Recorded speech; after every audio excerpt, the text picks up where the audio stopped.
Why I feel George Soros is behind the Ebola virus, the outbreak, which is soon to become a possible pandemic, killing millions of Americans and billions of people worldwide.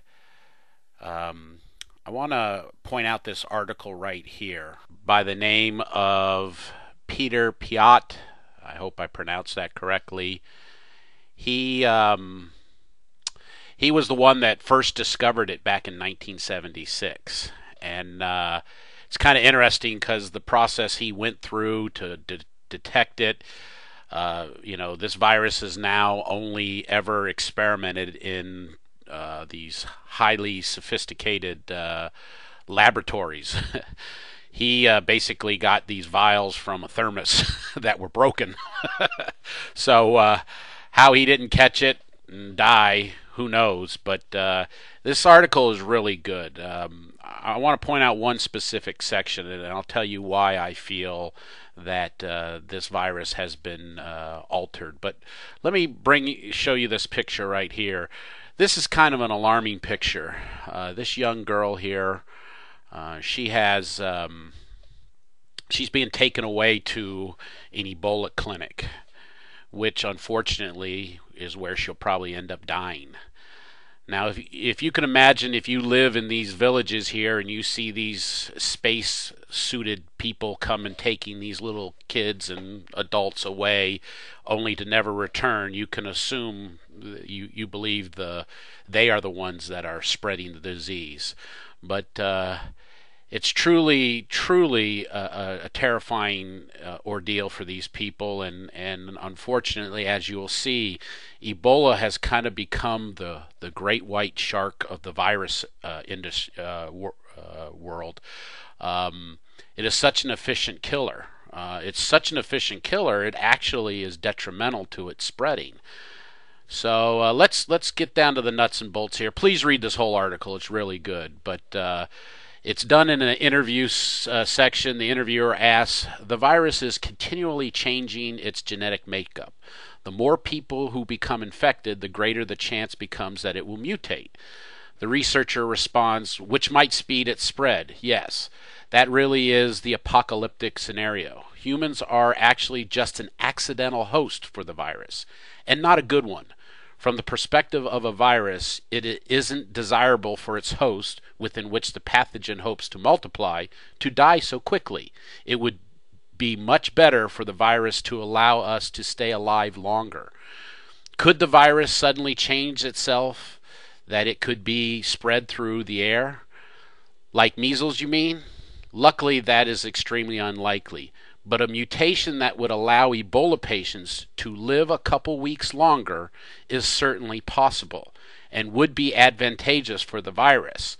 But that would allow Ebola patients to affect many more people than is currently the case. So it is my belief that the people who modified this virus did it through the incubation period and the speed at which it kills. They tinkered on both ends, and certainly our science is capable of doing that. I believe George Soros and his Open Society and Doctors Without Borders went out into these villages and started doing some field experimenting, and they got the results they wanted. Now, again, if you're going to come up with a way to depopulate the world, you don't want to lose control of it.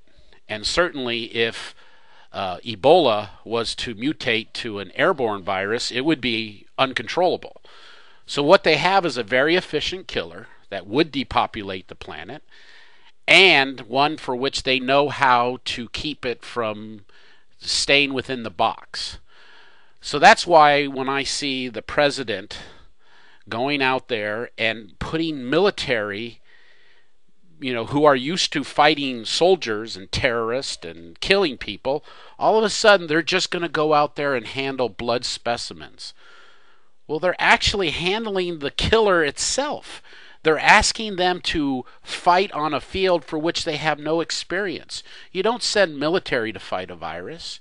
You send in scientists to fight a virus. So now we have 3,000 people who no doubt will be given their, leave to go home.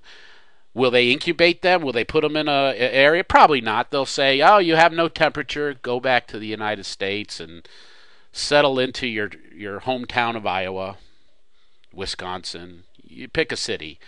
So what you have now is the ability to bring this virus back to the states through the incubation window, and then you'll have them say, "Well, geez, we never saw this coming." And it is my belief that they know what is coming, and they are part of this process. So please take a moment, read this article. I think once you read it, you'll realize that it's the George Soros and the Bill Gates. Ironically, that's the global development here, supported by Bill and Melinda Gates Foundation. These are the people, I believe, who have tinkered with this Ebola virus, and unfortunately, many millions of Americans and possibly billions worldwide may succumb to this virus for which they knew how to stop.